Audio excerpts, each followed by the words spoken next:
बिस्मिल्लाहिर्रहमानिर्रहीम। एक नए लेसन के साथ मैं हूँ मोहम्मद अफ़ज़ल मुनीर।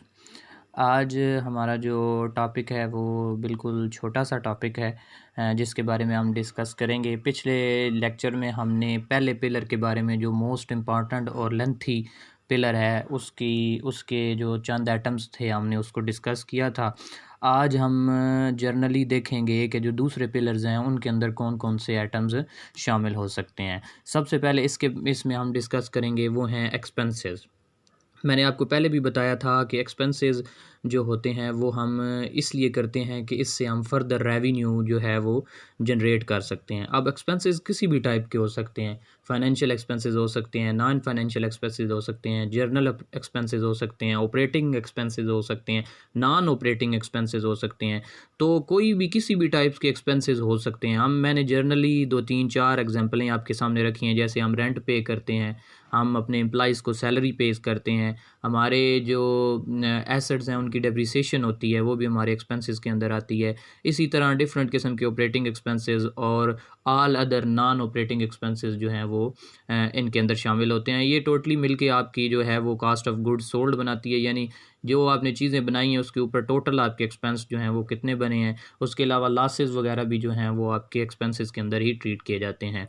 उसके साथ जो एक फर्दर अगली जो पिलर है वो है इनकम। अब इनकम भी डिफरेंट किस्म की हो सकती है। सेल से इनकम जो जनरेट होती है एक वो भी है। उसके बाद आप कोई सर्विसेज किसी को प्रोवाइड करते हैं, तो ये बेसिकली बिज़नेस की नेचर के ऊपर जो है डिपेंड करता है कि आपका बिज़नेस किस तरह का है और किस तरह की आपकी इनकम जनरेट होगी। जिस तरह का आपका बिज़नेस होगा उसी तरह की आपकी इनकम जनरेट होगी और इसी तरह के आपके एक्सपेंसेस भी होंगे। हर जो कंपनी है या हर बिज़नेस है उसकी अलग नेचर होती है और उसके एक्सपेंसेस और इनकम की जो फ़हरिस्त है वो भी उस हिसाब से ही वो तरतीब दी जा सकती है। इसको हम जैसे जैसे क्वेश्चन करेंगे तो इंशाल्लाह आपको समझने में मज़ीद जो है वो आसानी हो जाएगी।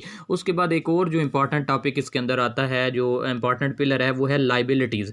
लाइबिलिटीज़ को आप कुछ किसी हद तक आइडेंटिफाई कर सकते हैं कि ये कौन कौन सी हो सकती हैं। मिसाल के तौर पे क्रेडिटर्स वो बंदे होते हैं जिनको हमने अपनी अभी पैसे देने होते हैं, यानी जिनसे हमने अपनी कोई चीज़ उधार ख़रीदी हुई होती है, हमने उनको पैसे अभी देने होते हैं। इसी तरह अकाउंट पेबल्स भी इसी की सिमिलर जो है वो क्रेडिटर की तरह है, यानी ये वो लोग हैं जिनको हमने अभी पेमेंट करनी है। इसी तरह आपने अगर कोई लोन लिया हुआ है या कोई आउटस्टैंडिंग एक्सपेंस किए हुए हैं, आउटस्टैंडिंग एक्सपेंस ये कि आपने काम करवा लिया लेकिन उसकी अभी तक जो है वो पेमेंट नहीं की। इसी तरह बैंक ओवरड्राफ्ट, अगर बैंक में आपके पैसे जितने मौजूद हैं उससे ज़्यादा आपने निकलवा लिए हैं तो वो भी आपकी लाइबिलिटी है आपने। इसी तरह बॉन्ड्स पेबल और एनी अदर पेमेंट्स जो आपकी आउटस्टैंडिंग है जो आपने अभी तक नहीं की वो इस लाइबिलिटीज़ के अंदर आती है।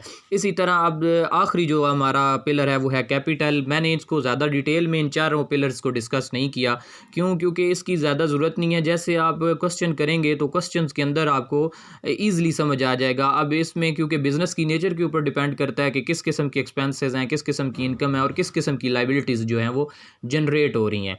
अब मैंने ये जर्नल लिखे हैं कि जो किसी भी जो है बिज़नेस के हिसाब से उसके अंदर शामिल किए जा सकते हैं।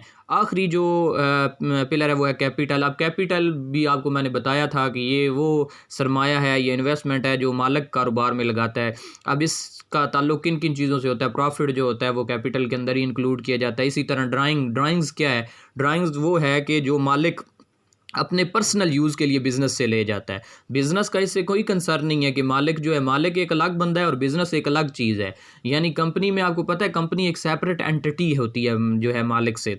तो इसलिए अगर मालिक कोई ड्राइंग्स करता है यानी बिज़नेस से पर्सनल यूज़ के लिए कोई चीज़ ले जाती है तो वो उसके कैपिटल से लेस होगी। इसी तरह लॉसेस अगर कंपनी को कोई हो रहा है तो वो भी जो है वो उसी का जो प्रॉफिट होता है वो भी मालिक का होता है। इसी तरह जो लॉस होता है वो भी मालिक को ही जाता है। सो आज के हमने अपने लेक्चर में हमने ये डिस्कस किया कि जो हैं अदर जो 4 पिलर्स थे, expenses, income, liabilities and capital, उनके अंदर कौन कौन से पॉसिबल चीज़ें जो हैं वो आ जाती हैं। अब आज हमारा तकरीबन ये टॉपिक कंप्लीट हो गया है जो हमने 5 पिलर्स वाला शुरू किया था और उसमें कुछ हमने जर्नल सी लिस्ट भी जो है वो डिस्क्राइब की थी, आपके सामने मैंने डिस्कस कर दी है।